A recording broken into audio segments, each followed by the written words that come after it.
Hey there, friends.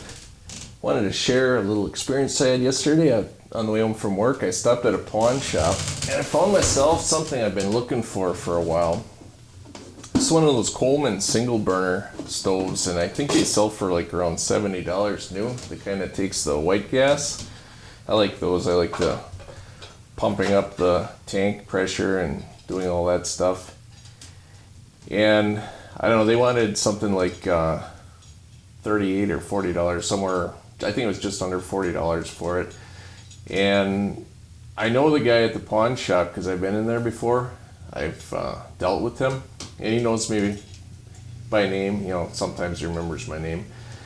I offered him $25 and he went for it. So that's a great deal because this thing basically looks like new. You can tell it was used, but I checked the pump and you could feel resistance, so it's all, usually that's what goes bad, that or the generator. And I cracked it open and you could hear it hissing, it wasn't sputtering, so pick that up for $25. I like that deal, and the reason I mention it is because pawn shops are awesome. Once you get to know the people that run them and they know you, you can get some really nice deals. And some of the pawn shops sell firearms, including the one I went to yesterday. And I always check their gun rack. I usually check that first, actually. And they had one in there. After I bought the stove, there was nothing I was really interested in. But sometimes, you know, if the price is right, there'll be a gun that you want. Now, I love Benelli shotguns. And I've got an M1 Super 90 that I've used for deer hunting for years in shotgun country. It's got the pistol grip, 8-shot magazine and all that. And I'm always looking for a good shotgun like a Benelli that's been kind of beat up so you can get for a good price. And there'd been this one in that pawn shop. I'd had my eye on it for more than a year, but he wanted like, I don't know, it was like $530, I think was the price. And it was too high because the thing it had some wear on it. It looked like how I wanted it to look, but I thought, you know, for, you know, a lot less I'd be interested. So after I closed the deal on the stove, I asked him to shoot me a price. He wanted me to make an offer, and I just said, why don't you tell me what your best price would be on this thing, and I'll roll it around. He says, how about $400? And I thought, wow, M1 Super 90 field for $400. That's something you could probably turn around and easily break even. I mean, without even blinking, I would think you'd be able to pick that up for it. So I said, well, I'll think about that. And I took my stove, went out to the vehicle, and I thought, you know, well, he did mention too that he said, hey, if that's too much, I'm always willing to hear a counter. And that's kind of how it always works with the pawn shops. They've got a really high sticker tag, and you can always shoot them an offer, and it's going to go back and forth. So I thought about that, and I thought, well, I'm going to lowball them. We'll just see what happens. I'm not too hot to trot on it. $400 is interesting. I mean, if it were a pistol grip model or something, a tactical with ghost rings, it would have been over right then and there. But I went back in there. I said, hey, how about we go $350 on that shotgun?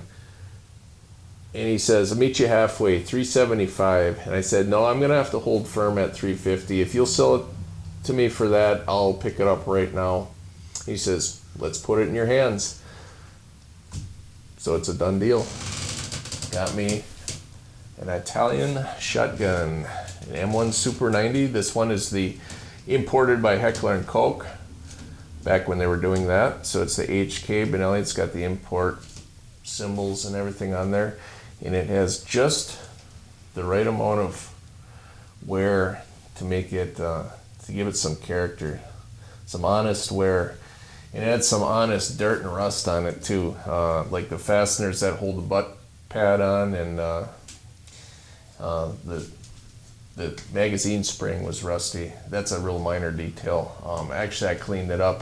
I might put an extension tube on here anyway, and it would get a new tube and follower. But anyway, it had the nice field barrel with the high rib that I like, the 2-bead tall rib. I mean, this barrel, it's hard to buy this barrel for $250. And I got the whole shotgun for $350 plus tax. He did not make me pay tax on the stove though. That was a good deal. That was kind of a nice perk. And I've already bought other guns there that they didn't make me pay tax on. That's another way you can negotiate. If you don't, when you're up in that few $100 level, the tax really does make a difference. I bought my Ruger new model Vaquero there, and that was a good deal. And he included the tax. I think that one, with everything, I think that was out the door somewhere. It was less than $350, and that was also a really good deal. But to get a shotgun that originally was, in the street price was in the $1,000 range. To get that for $350, something that has character and cleans up nice, there's almost nothing more exciting than that. I mean, even if it's a gun that you're not really cranked up about, you get a deal like that, it feels good. So those pawn shops, the ones that sell guns, you don't want to pass those by. Get to know the people that run them, and stop in and watch their inventory and kind of memorize what they have, because this one had sat there for over a year with that high price tag on it. Now, if it had been a mint condition for that price, I'm sure it would have sold a long time ago. But people see these when they're all grungy and beat up, and they don't want to spend hundreds of dollars on something that looks like junk. So I was so excited I had to tell you guys about that. And as far as the cleanup process, I took it completely apart, except I did not disassemble the trigger pack, but I took everything else apart. Took the return spring off the receiver, and I dunked the parts in the ultrasonic cleaner and gave them a bath with some cleaner, some heavy duty cleaner. And I didn't really even have to do that, because the toothbrush trick worked pretty good. Just using Ballistol and a toothbrush and a rag. The rag got dirty really quick. It was pretty bad. I think it was a Hunter, because there was actually a stick up inside the receiver. And I even wondered if maybe that might be why they traded in at the pawn shop, or pawned it off, however the deal went. Because I would say it probably was hanging up on him with a stick about that long shoved up into the magazine. Unless it was a duck hunter and he didn't have a plug and he needed to get a plug in there so that he couldn't fit more. But I don't think it would have worked for that.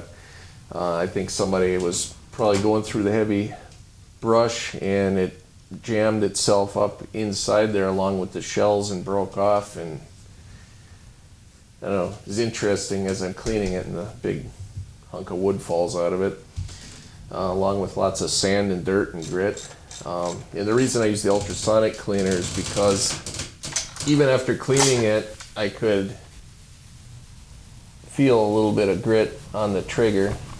And these have really nice triggers, these Benellis. I like them. And now it's very clean. It's clean as new, I would say. So that's my new shotgun. That's my new single burner Coleman stove. And I thank you for watching.